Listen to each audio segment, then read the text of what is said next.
Sod felt the weight of the perceived kidnapper's demand press against her chest, squeezing the air from her lungs. Obus had many friends, many enemies. But none of them, not even the most envious of them all, Dogo, had ever dared something like this. Her fingers tightened around the paper. Where was she supposed to find that kind of money? Obus had provided well for them, but he had never been foolish with his wealth. There were no hidden money anywhere that she was aware of, no secret savings that could meet such an outrageous demand. And yet, if she did nothing, what would become of him? The thought of Obus, her Obus, bound and helpless somewhere made her chest tighten. She rushed out of the house, her wrapper clutched at her waist, ignoring the curious glances from neighbors. There was only one person she could turn to first. The village chief, Baba Ikin, a man of few words but many resources. If anyone could help, it was him. Baba Ikin's compound was filled with the usual morning chatter of elders discussing village matters. Sod pushed through the group, her voice breaking as she spoke. "Please, Baba, help me. Obus has been kidnapped. They're asking for a ransom." The old man narrowed his eyes. "Kidnapped? Who saw him taken?" Sod swallowed. That was the problem no one had. They left a note. They said to bring money if I want him back. The elders exchanged glances. A ransom. In their peaceful village. It made no sense. Baba Ikin leaned forward. Who would do such a thing? Sod shook her head. I don't know. But someone did. And that someone was watching, listening, waiting. Dogo sat under the shade of an old udala tree, whistling softly to himself. The plan was going perfectly. He hadn't expected Sod to rush to Baba Ikin so quickly, but that only made things more interesting. If the village elders got involved, even better. They would pressure Sod to raise the money faster, and when she did, well, he would be waiting. He smirked as he adjusted the hem of his shirt. He had no idea where Obus was.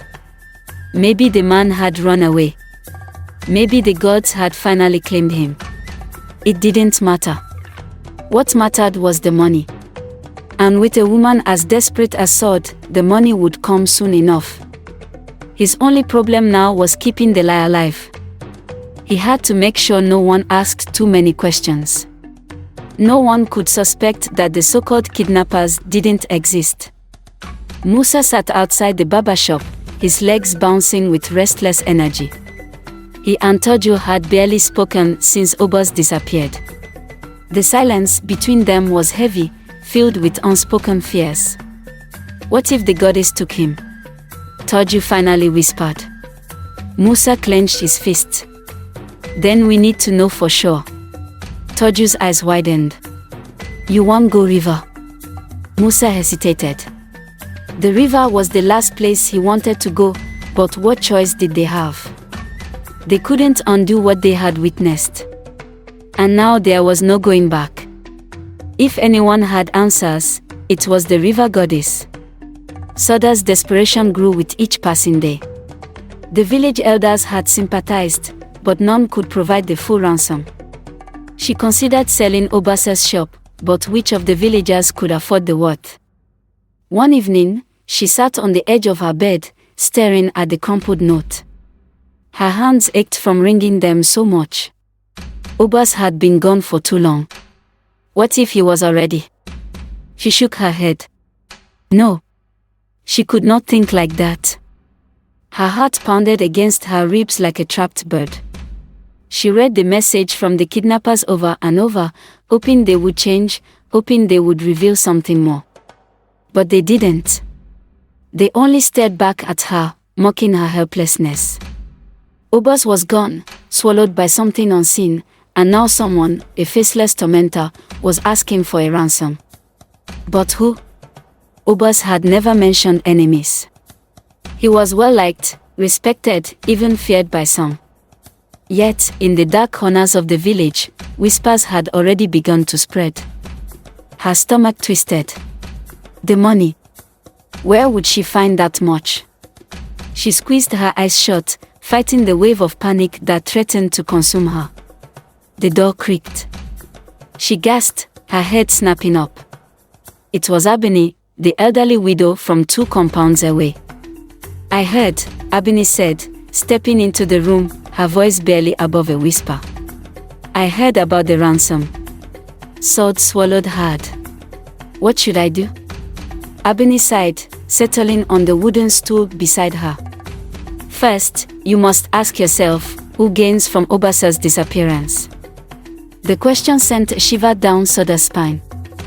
Dogo sat in his hut, grinning as he chewed lazily on a kola nut. He had heard the news. Sod was desperate, running from one person to another, begging for help.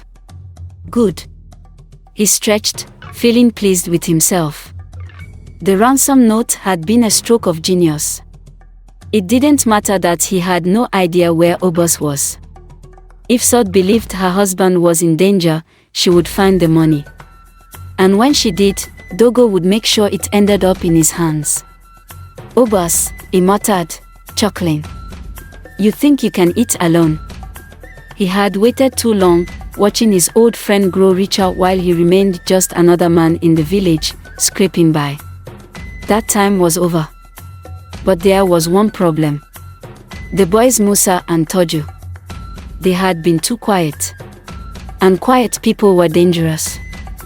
Dogo reached for his cutlass and stood. He had a visit to make. Musa and Taju knew they had made a mistake. The morning after Obus vanished, they had planned to keep quiet, to let things unfold on their own. But silence was a dangerous thing in a village like theirs. It invited suspicion. So when Dogo showed up at Taju's compound, leaning casually against the wooden doorpost, they knew he wasn't just there for a friendly chat. "Una, well done," Dogo greeted, his grin wide, his eyes sharp. "It looks like you two are up to something." Musa felt his pulse quicken. "We don't know anything." Dogo's grin widened. "Are you sure?" Taju swallowed hard. "Yes." Dogo stepped closer, lowering his voice. "If una know where Obus dey, or wetin happened to am, now is the time to talk." Musa and Taju exchanged a glance. They had seen the shadows at the river, the way the water had shifted unnaturally that night. But how could they explain that without sounding mad? Dogo clapped a hand on Musa's shoulder. The grip was too tight to be friendly. "Make una no do pass una power," he said, his voice almost playful. "Almost. Because if I find out that you are hiding something," he let the sentence hang unfinished. And then he was gone. Musa let out a shaky breath. Taju turned to him, his eyes wide with fear. "We need to leave this village." Sod had never begged before, but today, she did. She went from compound to compound, not for food, her children were not starving, but for the impossible sum the ransom demanded. Even with all the money Obus had left behind, it was not enough. They had been living comfortably, but 100,000 naira. That was wealth beyond reach. By the time she reached the village square, her head throbbed, her legs ached, and a wave of frustration welled in her chest. People were skeptical, whispering behind her back. Some thought it was a trick, that Obus had staged his disappearance. Others murmured that his dealings had finally caught up with him. She wiped the sweat from her forehead, drawing in a deep, shaky breath. There had to be a way. And then, she saw him. Dogo. He was watching her from where he leaned against a wooden post near the palm wine cellar, his expression unreadable. He tilted his head slightly, as if considering something, then pushed himself up and strode toward her, a lazy smile stretching across his lips. "Sod," he greeted, voice smooth like oil over fire. "I hear you are looking for money." Sod hesitated. Something in his voice made her stomach twist, but she had no choice. "I need it urgently," she admitted. "I'll pay back." Dogo chuckled, shaking his head. How do you plan to pay back 100,000 naira?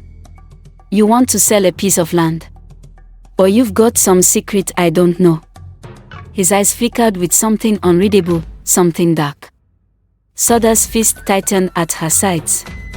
Obus will pay when he comes back. Dogo arched a brow. If he comes back. Her breath caught, and Dogo's smile widened as if he enjoyed watching her flinch. I can help you, he continued, voice quieter now. But you need to do something for me. Sod stiffened. What? Dogo leaned in, his breath warm against her ear. Obus has eaten alone for too long. Don't you think it's time for another man to enjoy? Her stomach turned. She stepped back, disgust rising in her throat. You can't be serious. Dogo smirked. I couldn't be more serious. He spread his hands in mock innocence. You won't save your husband's life, Ebia you no won't save him. Money alone won't solve your problem. Soda's skin crawled. You're a wicked man. Dogo shrugged. I am a businessman. It's your decision to make. He gave her one last slow look before turning to walk away. Sod stood frozen, her nails digging into her palms. She had known Dogo was greedy, but she hadn't known he was this wicked. And now, the choice weighed on her chest like a boulder. If she refused, she risked never seeing Obus again. If she accepted, she shook her head. There had to be another way. The river was calm. Too calm. The air around it felt heavy, thick with something unseen. The trees stood still, their leaves barely moving. And then, movement. A figure staggered from the water, falling onto the muddy shore. His clothes were torn, his skin pale. He gasped, coughing up river water, his body shaking violently. Obus. He had returned. But he was not the same. His eyes darted around wildly as if seeing things no one else could. His lips moved, forming words that made no sense. His hands trembled as he pushed himself up, his legs barely holding his weight. He had been gone for 5 days. And now, he was back. But what had he seen? What had he done? And why did he look like a man who had stared into the face of death itself? Sod was at the marketplace when the news reached her. Obus had been found. Her heart stopped. For a moment, she couldn't breathe. Then, without thinking, she ran. She ran past the woman frying akara, past the men sitting under the big mango tree, past the children playing in the dirt. The crowd at the riverbank grew, villagers whispering among themselves as they stared at the frail, half-conscious man who had once been Obus. His body was weak, his clothes torn and damp with river water. His skin had lost its usual glow, his eyes sunken as though he had been to the land of spirits and barely made it back. Sod pushed through the crowd, her breath caught in her throat. When she saw him, her legs nearly gave way. Obus. Obus was there. But he was not the man she knew. She dropped to her knees beside him, her hands trembling as she touched his face. His skin was cold, clammy. Obus, she whispered. His eyelids fluttered, and slowly, his gaze met hers. But there was something distant in his eyes, something not of this world. She let me go, he croaked, his voice barely above a whisper. But she is watching. A shiver ran down Soda's spine. Dogo, who had been lurking at the back of the crowd, took a step forward, his face carefully neutral. Obus, my brother, he said smoothly, were you there since? Obus's eyes flickered to him, and for the briefest moment, a shadow crossed his face. He coughed, his body convulsing slightly. Far, he whispered. Too far. Musa and Taju, standing at a distance, exchanged nervous glances. They had seen things that no one would believe. They had heard the whispers, seen the river move when it should have been still. And now, they were certain. Obus had gone somewhere no man should ever go. Sod swallowed hard and turned to the villagers. We need to take him home. A few men stepped forward to help, and together, they carried Obus back to his house, the whispers following them like ghosts. The house was quiet except for the occasional crackling of the lantern's flame. Sod sat by Obus's bedside, watching him sleep. His breathing was steady, but his face still bore the shadows of where he had been. She had wiped his skin, given him warm soup, and held his hand in silence. But nothing could erase the weight in her chest. The words he had whispered still echoed in her mind. She is not done with me. If I fail again, she will come for you. Sod shuddered. Obus stirred, his eyes fluttering open. He turned his head weakly, and when he saw Sod, his gaze softened. I should never have made that deal, he murmured. Sod exhaled sharply. Then we must end it. Whatever she wants, we must find a way to stop her. Obus's fingers trembled as he reached for her hand. I thought I could outsmart the gods, Sod. He swallowed, his voice hoarse. I was a fool. Tears stung Sod's eyes. You are still here, she whispered.